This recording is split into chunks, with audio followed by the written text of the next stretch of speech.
한 수도승이 제자와 함께 여행을 떠났습니다. 밤이 되어 머물 곳을 찾던 그들은 황폐한 들판 한가운데에서 오두막을 발견했습니다. 헛간 같은 집에 누더기 옷을 입은 부부와 아이들이 살고 있었습니다. 집 주위에는 곡식도 나무도 자라고 있지 않았습니다. 연인 암소 한 마리만 묶여 있었습니다.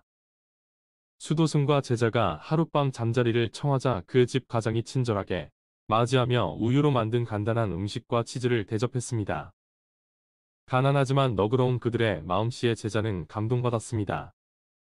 식사를 마친 수도승이 그들에게 도시와 마을로부터 멀리 떨어진 척박한 곳에서 어떻게 먹고 사는지 물었습니다. 아내가 쳐다보자 남편이 체념한 목소리로 말했습니다. 우리에게는 암소 한 마리가 있습니다. 우유를 짜서 마시거나 치즈를 만들어 먹습니다. 남으면 마을에 가져가 다른 식량과 바꿔 옵니다. 그렇게 근근히 살아가고 있습니다. 이튿날 아침 수도승과 제자는 감사의 인사를 하고 길을 떠났습니다. 산 모퉁이에 이르렀을 때 수도승이 제자에게 말했습니다. 가서 암소를 절벽 아래로 밀어뜨려라. 제자는 귀를 의심했습니다. 그들은 암소의 의지에 겨우 살아가고 있습니다. 암소가 없으면 아무것도 남지 않게 되고 굶어 죽을지도 모릅니다. 하지만 수도승은 다시 지시했습니다. 얼른 가서 내 말대로 하라. 젊은 제자는 무거운 가슴을 안고 몰래 오두막으로 돌아갔습니다. 그 가족이 전적으로 암소에 의존해 살아가고 있음을 알기 때문에 그들의 미래가 걱정되었지만 지혜로운 스승의 명령을 무조건 따르기로 서약했기 때문에 암소를 절벽 아래로 떨어뜨릴 수밖에 없었습니다. 몇 년 후 그 제자 혼자 여행을 하게 되었습니다. 그리고 전에 묵었던 그 오두막 부근을 지나게 되었습니다. 후회의 감정이 밀려오면서 그 가족을 찾아가 용서를 빌기로 마음먹었습니다.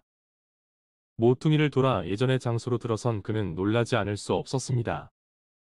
한때 다 쓰러져 가는 헛간 같은 오두막이 있던 자리에 아름다운 집이 세워져 있고 정성 들여 가꾼 꽃밭이 주위를 에워싸고 있었습니다. 새 집에서는 풍요와 행복의 분위기가 풍겼습니다. 제자가 문을 두드리자 소박하지만 품이 있는 차림의 남자가 나왔습니다.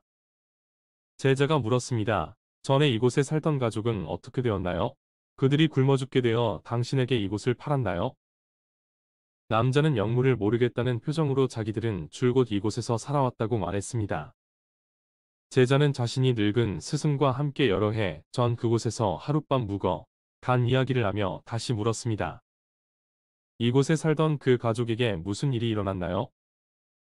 남자는 그를 집 안으로 초대해 음식을 대접했습니다. 그런 다음 어떻게 자기 가족의 운명이 바뀌었는지 설명했습니다. 우리에게는 암소 한 마리가 있었습니다. 그 암소의 의지에 겨우 생계를 이을 수 있었죠. 다른 것은 가진 게 아무것도 없었습니다. 그런데 어느 날 암소가 절벽에서 떨어져 죽고 말았습니다. 살아남기 위해 우리는 무엇이든 해야만 했고 새로운 기술들을 배워야만 했습니다. 새로운 삶의 길을 찾지 않으면 안 되었습니다. 선택의 여지가 없었어요.